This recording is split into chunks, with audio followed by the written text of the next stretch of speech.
കുളി കഴിഞ്ഞ് സുഖമായിട്ട് ഉറങ്ങാൻ പോവാം. ഇന്ന് പകൽ മൊത്തം ഉറക്കമായിരുന്നു. ഇനി റെസ്റ്റ് ചെയ്ത് കഴിഞ്ഞിട്ട് വീണ്ടും ഉറക്കം.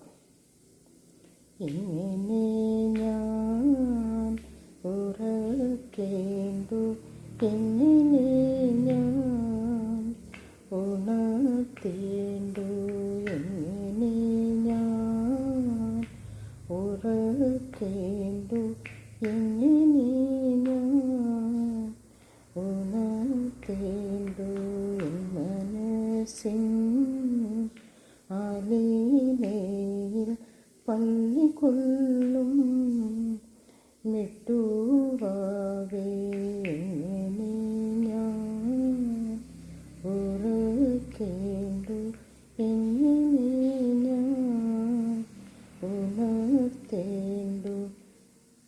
ഉറങ്ങാൻ പോവാണോ? അമ്മയുടെ പാട്ട് കേട്ട ആരാ ഉറങ്ങുന്നേ? ഉറങ്ങിയോടെ വെള്ള? അതോ നിൻ്റെ ബോധം പോയതാണോ?